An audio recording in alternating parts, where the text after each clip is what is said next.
जब से रणबीर डाका रोहतक में बीजेपी के जिलाध्यक्ष बने हैं, तब से बीजेपी में बवाल मचा हुआ है। अलग अलग मुद्दों को लेकर पिछले एक महीने में ही बीजेपी के अंदर घमासान मचा हुआ है।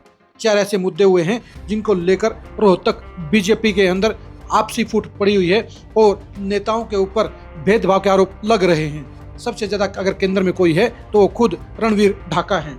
रणबीर डाका की अगुवाई में सबसे पहला आरोप तो ये लगा कि जिला कार्यकारिणी के अंदर उन लोगों को जगह दी गई जो 1 साल पहले ही पार्टी के अंदर आए हैं, जबकि मोहनलाल बडोली साफ तौर पर यह ऐलान कर चुके हैं कि 5 साल से पहले पार्टी में बाहर से आए हुए लोगों को कोई पद नहीं दिया जाएगा।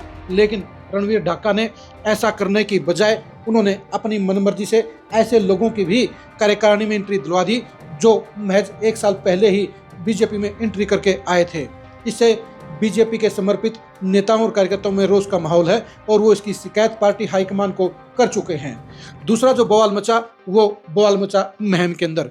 महम के अंदर बीजेपी ने ऋषिराज भारद्वाज को मनोनीत पार्षद बना दिया, जबकि वो पार्टी विरोधी गतिविधियों में लगातार संलिप्त रहे हैं और उसके चलते जहां पार्टी की फजीत हुई, वहीं पार्टी के समर्पित कैडर के अंदर भी इस बात का रोष गया कि जो लोग पार्टी के लिए दिन रात एक करते हैं, पार्टी के लिए पसीना बहाते हैं, उनको तो इग्नोर कर दिया जाता है, जबकि लगातार पार्टी की खिलाफत करने वाले लोगों को पार्षद मनोनीत करके उन्हें तोहफा दे दिया जाता है।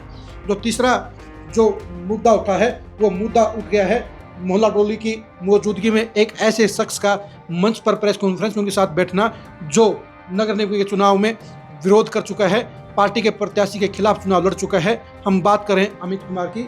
अमित कुमार ने वार्ड 21 से बीजेपी के प्रत्याशी के खिलाफ ताल ठोकने का काम किया, चुनाव लड़ने का काम किया, लेकिन इसके बावजूद उन्हें मोहनलाल बडोली की बगल में बैठा दिया गया जो पार्टी के सिद्धांतों के और जो पार्टी के फैसलों के खिलाफ है। क्योंकि मोहनलाल बडोली साफ तौर पर ये कह चुके हैं कि जो लोग पार्टी के खिलाफत में चुनाव लड़े हैं या जिन्होंने पार्टी प्रत्याशियों का विरोध किया है, उनको पार्टी में कोई जगह नहीं दी जाएगी, उनको इम्पोर्टेंस नहीं दी जाएगी, उनकी पार्टी में वापसी नहीं होगी। लेकिन इसके बावजूद किसने अमित कुमार को बडोली के साथ में बैठाया, ये सबसे बड़ा सवाल है और इसकी शक की सुई साफ तौर पर रणबीर डाका की तरफ जा रही है। जो ताजा मामला आया है वो आया है कलानौर नगर पालिका का। कलानौर नगर पालिका के अंदर रणबीर डाका ने प्रियंका पुनियानी को वाइस चेयरमैन का प्रत्याशी बना दिया और यह भी कह सकते हैं कि उन्हें सर्वसम्मति से प्रत्याशी बनाने के बजाय उन्हें थोपने का काम किया गया, जिसकी वजह से वाइस चेयरमैन का चुनाव वो टालना पड़ा और एसडीएम को बीमारी का बहाना बनाकर मीटिंग से दूर होना पड़ा। आपको जानकारी हैरानी होगी कि कलानौर नगर पालिका में वाइस चेयरमैन के लिए बीजेपी के पास 16 में से 13 पार्षदों का बहुमत है, लेकिन इसके बावजूद वो वाइस चेयरमैन अपना नहीं बनवा पाई और इस मामले में रणबीर डाका और रेणु डावला को बैरिंग वापस लौटना पड़ा। क्योंकि प्रियंका पुनियानी को लेकर रणबीर डाका ने लेटर भी जारी किया है जिसमें साफ तौर पर कहा है पार्टी ने वाइस चेयरमैन के लिए उनको प्रत्याशी बनाया है। लेकिन जब वो प्रियंका पुनियानी के समर्थन में कलानौर पहुंचे तो वहां जाकर पता चला कि प्रियंका पुनियानी के साथ महज 3 पार्षद हैं और पार्टी से ही जुड़े हुए दूसरे प्रत्याशी हरप्रीत सिंह के साथ में 10 पार्षद हैं। हरप्रीत सिंह जहां पार्टी के लिए पूरे समर्पित हैं, वहीं वो वाइस चेयरमैन के लिए अपना दावा ठोक रहे थे और उनके साथ में 10 पार्षदों का समर्थन भी था। लेकिन इसके बावजूद इलेक्शन को इसलिए कैंसिल कर दिया गया क्योंकि रणबीर डाका की प्रत्याशी के पक्ष में महज 3 पार्षद आए और हरप्रीत सिंह के साथ में 10 पार्षद खड़े थे। यानी फजीत से बचने के लिए एसडीएम को आदेश दिया गया और एसडीएम ने बीमारी का बहाना बनाकर मीटिंग को टाल दिया। अब आप ही बताइए कि क्या रोहतक के अंदर रणबीर डाका की अगुवाई में बीजेपी की लगातार फजीत नहीं हो रही है? क्या रणबीर डाका की अगुवाई में लगातार बीजेपी में बवाल नहीं मच रहा है? क्या रणबीर डाका की अगुवाई में रोहतक बीजेपी के अंदर समर्पित नेताओं को खुडे लाइन नहीं किया जा रहा है? क्या रणबीर डाका अपनी पसंद के लोगों को आगे बढ़ाने का काम कर रहे हैं और पार्टी के समर्पित नेताओं को खुडे लाइन करने का काम कर रहे हैं?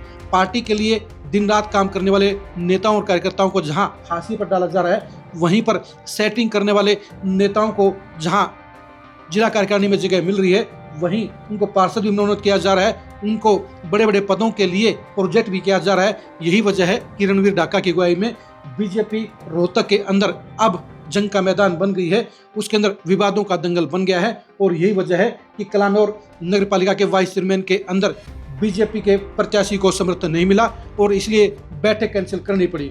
यही वजह है कि अब रणबीर डाका की लीडरशिप के ऊपर सवालिया निशान लग रहे हैं क्योंकि उनकी अगुवाई में बीजेपी के अंदर ना तो सभी लोगों को साथ लेकर चला जा रहा है, ना ही मेहनत की कदर की जा रही है और ना ही पार्टी के लिए समर्पण वाले कार्यकर्ताओं को आगे बढ़ाया जा रहा है। यही वजह है कि रणवीर डाका को लेकर भी बीजेपी के नेता और कार्यकर्ता हाईकमान के पास लगातार शिकायतें कर रहे हैं और यही वजह है कि रणवीर डाका की लीडरशिप के ऊपर भी सवालिया निशान लग गया है और उनको हटवाने के लिए भी अब काफी संख्या में बीजेपी के नेता और कार्यकर्ता गोलबंद हो गए हैं। वो पार्टी हाईकमान यानी पहले प्रदेश अध्यक्ष मोहनलाल बडोली के पास इस बात की लगातार शिकायतें कर रहे हैं और उसके बाद वो केंद्रीय स्तर के ऊपर भी रणवीर डाका की शिकायतें पहुंचाने वाले हैं।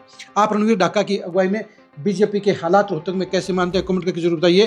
क्या रणवीर डाका जानबूझकर रोहतक में बीजेपी को खेमबाजी के अंदर डालकर कमजोर करने का प्रयास नहीं कर रहे हैं? इसके बारे में अपनी राय दीजिए।